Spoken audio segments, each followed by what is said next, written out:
آپ جانتے ہیں نا اونٹنی کی پشت بلند ہوتی ہے. جب ناقہ پہ سوار تھی نا جناب زینب تو بی بی کی مقتل میں نظر پڑی, دیکھا 2 لاشیں پڑے ہیں, ماں تھی آخر. ایک مرتبہ تڑپ کے کہا اونو محمد خدا حافظ. بی بی نے آنکھیں بند کر لی, کہیں میرے آنکھوں میں آنسو نہ آ جائیں. کہا میرے شیرو ماں جا رہی ہے. بی بی 11 محرم کو چلی گئیں. بس بھئی 40 سے پہلے رہائی ملی. جب شہداء کے سر واپس آنے لگے نا تو حضرت اونو محمد کے سر آئے.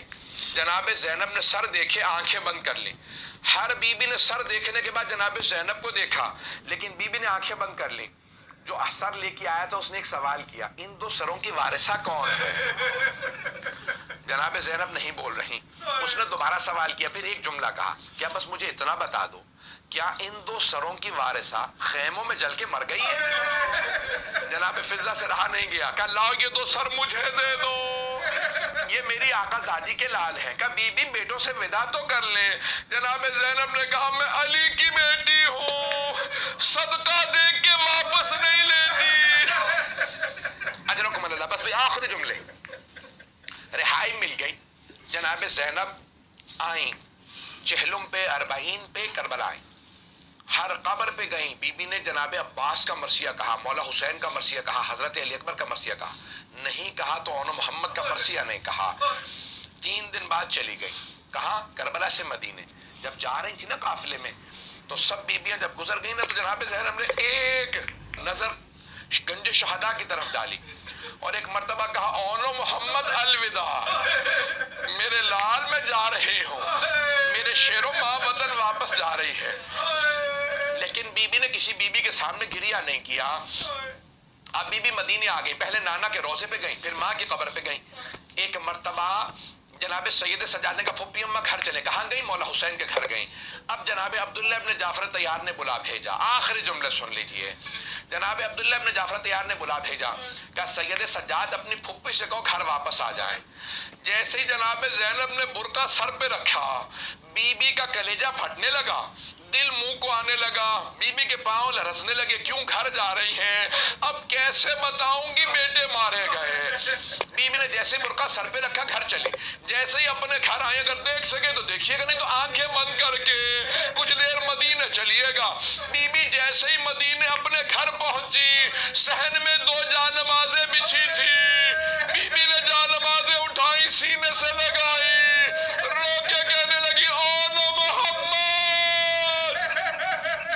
میرا اس گھر میں دل نہیں لگتا.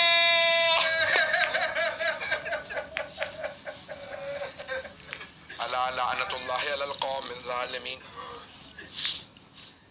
وسیعلم الذین ظلموا ای منقلب ینقلبون.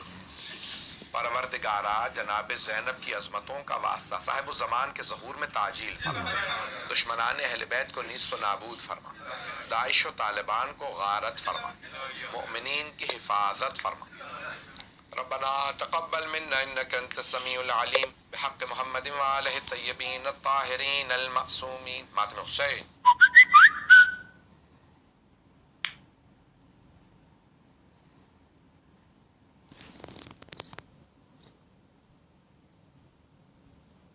Subscribe to my channel and hit the bell icon so you never miss any video from my channel. گرامی یزید کو اس طرح سے باقاعدہ ہلاک کیا, تباہ ہوا, جہنم میں سے دھارا. اور ایک مرتبہ یہ خبر پھیلنی تھی کہ پورے کے پورے دمشق کے اندر یہ خبر چلنے لگی اور ایک خط لکھا گیا اور ایک کبوتر کے ذریعے سے اس خط کو بھیجا گیا. عبید اللہ ابن زیاد جو اس وقت بصرے کا بھی گورنر تھا, کوفے کا بھی, اور وہ بصرہ گیا ہوا تھا. بس یہاں پہ خبر کا آنا تھا کہ فوراً زندان کو کھولا گیا. 4500 افراد جو عبید اللہ ابن زیاد کے زندان میں قید تھے کوفے کے اندر, ایک مرتبہ زندان کو کھولا اور سب کو آزاد کر دیا گیا. اور وہاں پہ شیعوں نے عبید اللہ ابن زیاد کے گھر پہ, دارالعمارہ پہ, اس کے محل کے اوپر حملہ کیا اور اس کی ایک چیز کو غارت کر دیا, ہر چیز کو تباہ کر دیا. یہ خبر فوراً عبید اللہ ابن زیاد کو بصرہ پہنچائی گئی کہ لوگ تیرے خون کے پیاسے ہیں.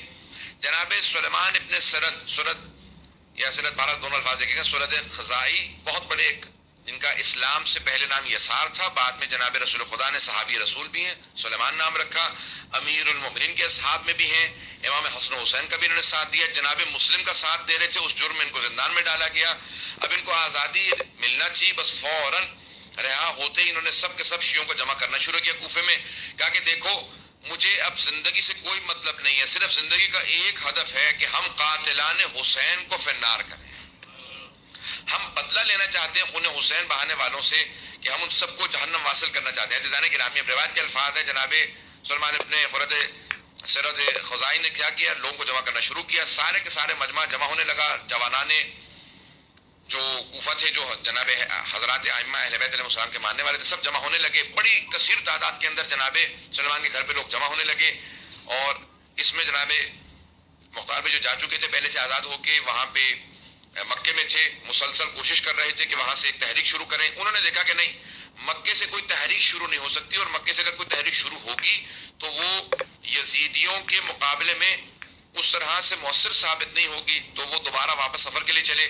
یہاں جناب سلمان ابن سرد خزائی جو ہیں وہ ایک مرتبہ اپنی پوری تحریک بنا چکے ہیں، موومنٹ کو چلا چکے ہیں. تب مجمع کی توجہ اب تک میرے ساتھ.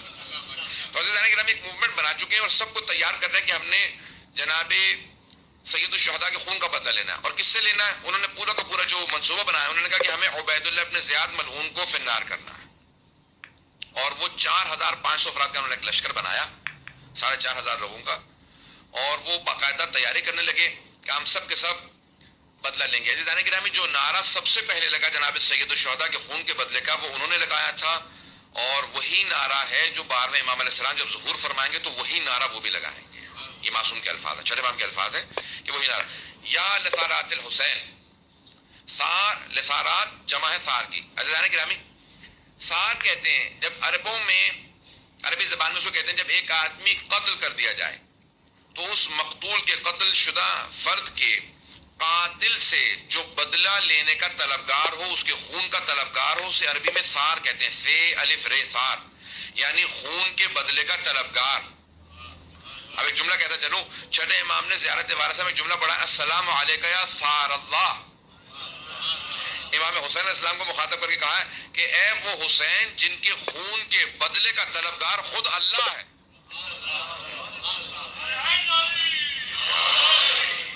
تو عزیزان گرامی، خود خداوند متعال جناب سید الشہداء کے خون کے بدلے کا طلبگار ہے. تو امام نے زیارت میں پڑھا ہے.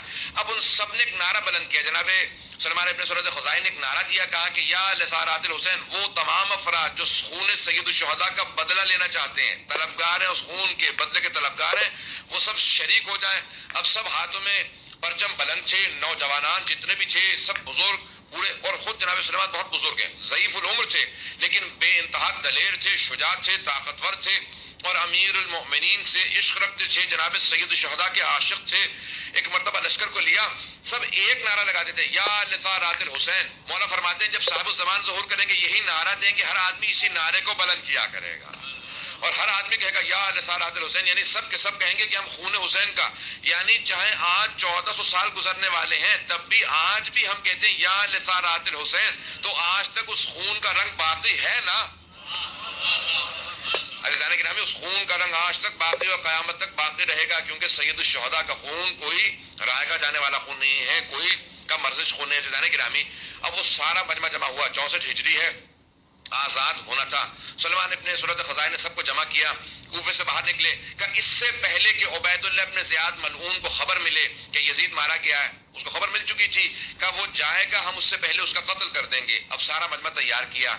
عزیزان گرامی، توابین کی پوری نہضت ہے، اس کو توابین کی تحریک کہا جاتا ہے. یہ موومنٹ ہے توابین کی. توابین، اب بہت سے اہل سنت نے یہ پوری کوشش کی ہے، مورخین نے، بعض متعصب مورخین نے، کہ یہ توابین یعنی توبہ کرنے والے کہ جو امام حسین کی نصرت سے اس وقت انہوں نے دل چرایا، بعد میں توبہ کی اور پھر مدد کے لیے آئے ہیں. جبکہ ایسا نہیں ہے. یہ وہ افراد ہیں کہ جنہوں نے امیر المؤمنین کی بارگاہ میں جا کے توبہ کی تھی اور کہا تھا کہ مولا ہم تمام آپ کے دشمنوں سے بیزاری کا اعلان کرتے ہیں، چاہے کوئی حاکم آ جائے آپ کے علاوہ، ہم سب پہ لعنت کرتے ہیں اور ہم سب آپ کا ساتھ دیں گے اور آپ کے ہاتھ پہ بیعت کرتے ہیں. سب نے بیعت کی تھی اور اسی بیعت کے نتیجے میں، اسی کے محبت امیر المؤمنین، ولایت امیر المؤمنین کے جرم میں ان سب کو زندان میں ڈالا عبید اللہ ابن زیاد نے. اب جب سب کو رہائی ملی تو سب نے کہا کہ ہم جناب سید الشہداء کے اس خون کا بدلہ لیں گے، اور انہوں نے اس کو نہضت کا جو نام رکھا، اس تحریک کا نام رکھا توابین کی تحریک ہے. عزیزان گرامی، اس کے جو بانی اور سربراہ ہیں جناب سلیمان ہیں. جناب سلیمان چلے. بہرحال مجھے تھوڑا سا جنگ کو پیش کرنا، میں نے آپ سے کہا تھا کہ میں جنگ کو پیش کروں گا. اگر سب لوگوں کی توجہ میرے ساتھ رہے گی تو عزیزان گرامی، میں جانتا ہوں کہ ویک ڈیز بھی شروع ہو رہے ہیں، پتہ نہیں کہ اب کل سے کام ہے یا بھی چھٹیاں ہیں، بات نہیں ہے کہ میں تھوڑا سا زیادہ وقت لوں گا تو سب لوگ رہیں گے. اب آپ لوگوں نے خود تاخیر کی تو انشاءاللہ تعالی وقت ساتھ دیں گے میرا تھوڑا بہت. میں کوشش کروں گا کہ انشاءاللہ ود ان این آور بات کو تمام کر دوں گا. میری پوری کوشش رہے گی انشاءاللہ.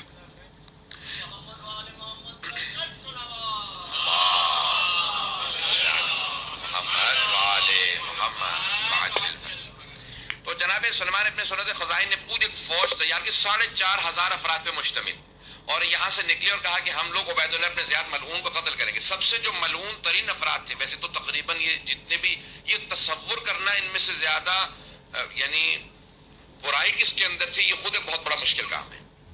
یعنی ایک سے بڑھ کے ایک خبث و بغض اہل بیت کے اندر آگے تھے، لیکن ان کے اندر جو چند افراد ہیں جن کے متعلق جن کے شجرے، جن کی پوری نسل اور ائمہ نے جن کا نام لے کے ان پہ لعنت کی، ان میں سے ایک ہے عبید اللہ ابن زیاد.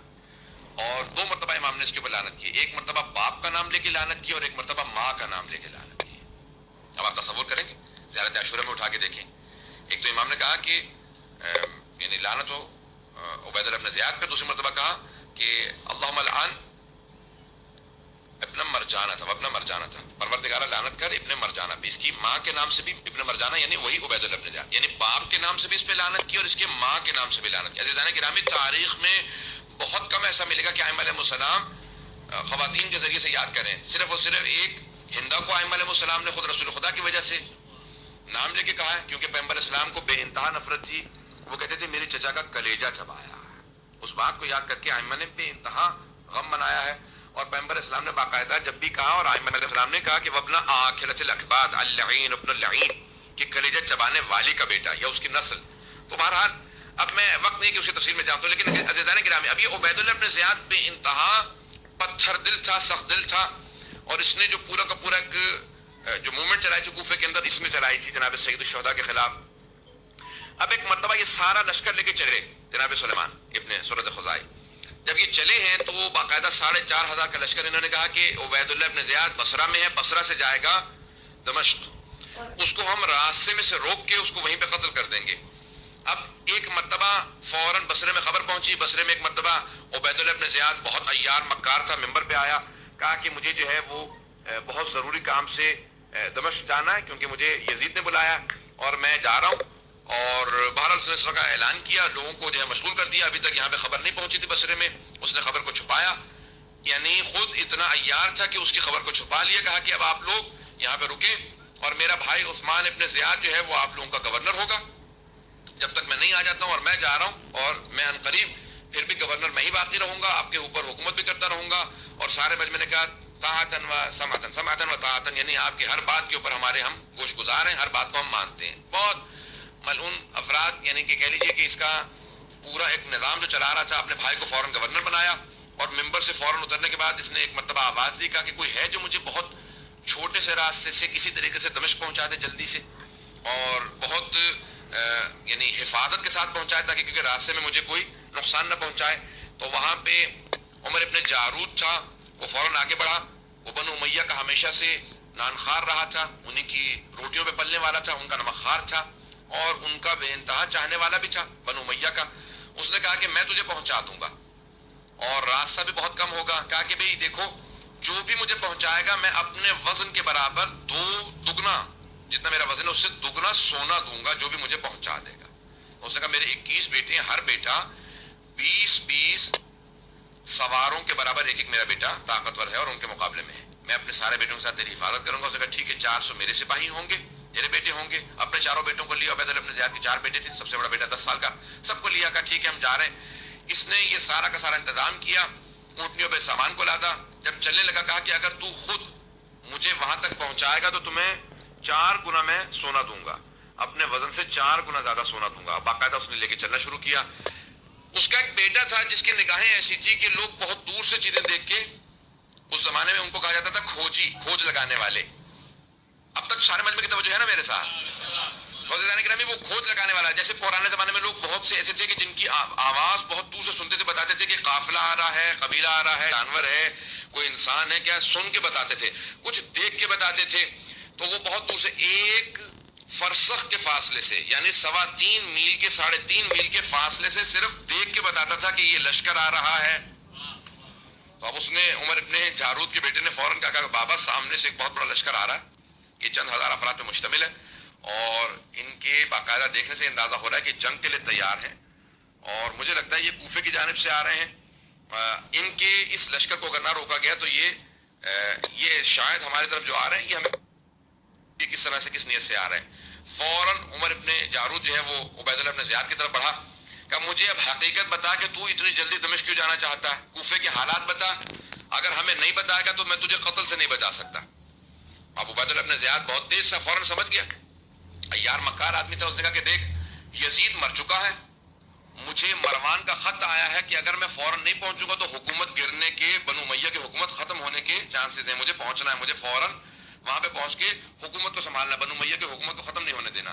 اور کوفے میں بغاوت ہو چکی ہے، زندان توڑ دیا گیا ہے، لوگ میرے قتل کے اس وقت در پہ ہیں، میرا گھر لوٹ لیا گیا ہے اور لوگ مجھے قتل کرنا چاہتے ہیں، اب تو مجھے خیریت سے پہنچا دے. کہ دیکھ یہ جو لشکر آ رہا ہے اس سے میں تجھے نہیں بچا سکوں گا، تو اب تجھے جو ہے اونٹنی کے باقاعدہ پیٹ سے باندھ دیتے ہیں اور اس سے میں تجھے بچا کے لے جاؤں گا، اور اس طرح سے باندھوں گا اور اس کے اوپر پھر بشکیزیں لٹکا دوں گا کہ لوگ سمجھیں گے کہ پانی لٹکا ہوا ہے، اس طریقے سے تجھے سمیٹ کے باندھوں گا. عزیزان گرامی دیکھیں کتنی ان لوگوں کے کتنے کیسے منصوبے، عیار مکار لوگ تھے، اور وہاں پہ کتنی لوگوں کے اندر طلب تھی خون سید الشہداء کا بدلہ لینے کی کہ سب افراد وہاں پہ چل چکے تھے. ان کو بھی اندازہ تھا جب یہ لوگ فیصلہ کر چکے ہیں تو اب ہمیں بچانے والا کوئی نہیں ہے.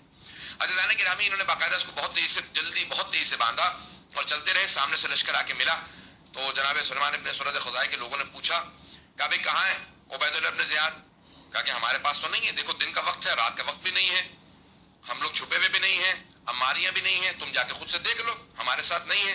کہا کہ نہیں، ہمیں کسی صادق نے، کسی سچے مخبر نے خبر دی ہے کہ عبید اللہ ابن زیاد تمہارے ساتھ ہے، بصرہ سے چل چکا ہے، ہمارے حوالے کر دو نہیں تو ہم مقابلہ کریں گے.